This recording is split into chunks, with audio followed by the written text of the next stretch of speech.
What is going on, everyone? Week 5 is upon us, and yet again, we are riddled with injuries. Week 4 was no joke. They took out players like Anthony Richardson, Jonathan Taylor, Rashee Rice was a big one, Christian Watson, and Taysom Hill. And to top it off, we start bye weeks this week. We got the Chargers, Eagles, Lions, and Titans all on the bye. So, what can we do? We hit up the waiver wires to help us out with our week 5 matchup. So, who do we start off with? As always, we're starting off with quarterbacks. Again, if you want to hear more options that's not on this waiver wire video, hit us up tonight on our live stream. We answer every single question of who to start, who to sit, who to sell, who to buy low. And we are doing that live tonight on this channel. So check us out tonight. We answer every single question. If you do miss that live, comment down on this video, comment down the other video. We will get to every single question, I promise. So let's start off with quarterbacks. Number one, let's talk about this old head, Joe Flacco. Yes, he is back on the fantasy radar. He's only owned in 3% of leagues. And to be completely honest with you guys, if Anthony Richardson decides to miss this game with a hip injury, Joe Flacco is not a bad option. He's going up against Jacksonville, who's been struggling defensively, and this guy likes to air out the ball. I don't think this is a bad streaming option if you are in absolute need of a quarterback. After that, I got someone who you could probably start almost every week. I'm talking about Justin Fields. Did phenomenal this past week with 2 rushing touchdowns, I believe. He's going up with Dallas. That is a banged up defense. And Justin Fields, if this continues to trend where they're trying to win the game towards the end, forcing them to pass the ball, this guy could get a lot of points. And just to say the least, he has a lot of rushing upside. Let's move on to running backs. I said this last week, so hopefully you guys watched our video. Hopefully you guys picked this guy up. And if you did, I want to test you guys, okay? Leave it down in the comment section below that, yes, I picked up Bucky Irving. Yes, I said last week, pick up Bucky Irving. Now he's rostered in 62% of leagues. He had 12.5 points last week, and we did get word from Todd Bowles saying that Bucky Irving was going to get a bigger role in this offense, which he did. He had 10 rushing attempts and 2 targets, still behind Rachaad White, but this guy is more efficient than Rachaad. I love Rachaad, but we're almost at a 50-50 split, and I think over time, this will be Bucky's role in the future. Now, up next, let's talk about a guy who is a great streaming option. It looks like Jonathan Taylor will be out with a high ankle sprain this upcoming week. So Trey Sermon is the guy you want to pick up there. And to put the little cherry on top, if Joe Flacco is the quarterback, then most definitely you want to stream Trey Sermon on that team. Because if Anthony Richardson is starting and if he is playing, then he might take away some rushing upside from Trey Sermon, where you won't get that from Joe Flacco. So Trey Sermon will get the workload out there in Indianapolis behind a great O-line and against a weak rush defense in Jacksonville. Up next, running back position. I hate to say it, but beyond the radar for Kareem Hunt, he's owning 38% of leagues. Carson Steele just ruined his chances, right? With the fumbles that he had, Kareem Hunt came in. He was efficient. He had 14 rushing attempts, even got some targets in the backfield. So this guy has a lot of upside. They just lost their number one wide receiver. They already lost their number one running back.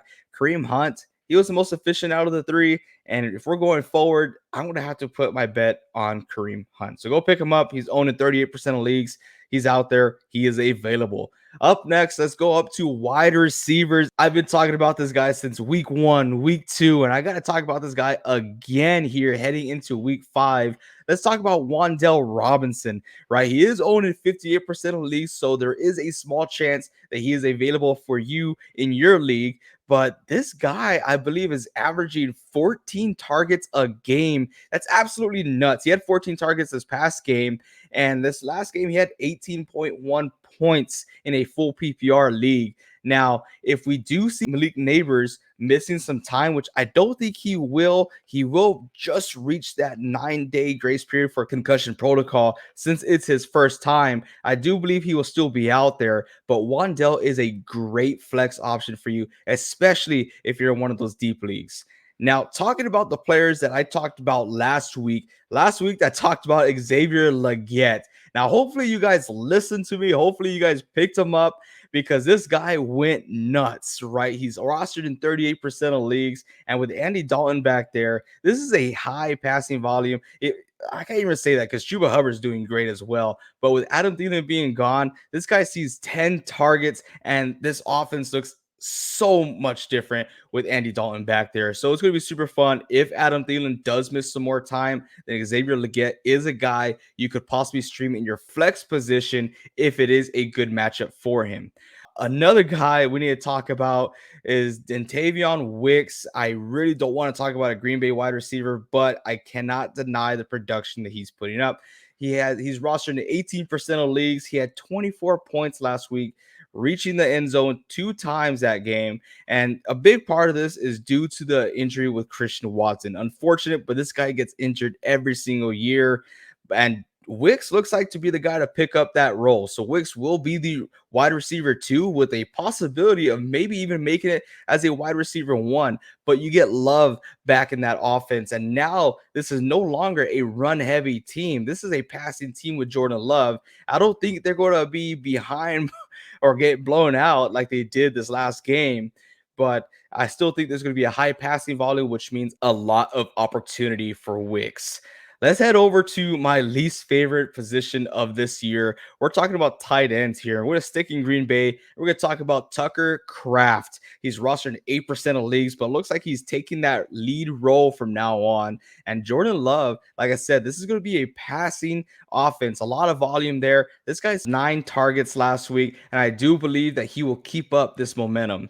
Up next, let's talk about Zach Ertz. I wasn't very high on Zach Ertz because of the targets that he's averaging. But if you like everyone else are in need of a tight end, then Zach Ertz is a great option for you. He is owned in 51% of leagues, so it's a 50-50 chance whether he's there for you or not. But this guy has been consistent with his points. Just last week, he had 7.2 points, and the Washington Commanders, they look legit. Okay, so Zach Ertz may be a great option for you guys to pick up if he's available in your waiver wires. Now, if you're like me, I like to stream defenses. So this week, I'm not very fond of the defensive choices that we have here, but I want to give you guys a couple of options. Number one, you're going to want to start the Vikings over the Jets, then the Commanders over the Browns, Raiders over Broncos, and of course, my boys, the guys who dominated the Niners against the Cards this week. Like I said, not too excited about the streaming options for defenses this week, but it is what it is. Go pick up those defenses if they are available in your waiver wire. That's all I got for y'all today. As I said before, if you guys have any questions you want answered, if you want some more waiver wire options, join us in our live stream tonight. Okay, tonight at 8 p.m. Central Time. Check us out. We answer every single question. Thank you all so much. And until next time, as always, keep on grinding.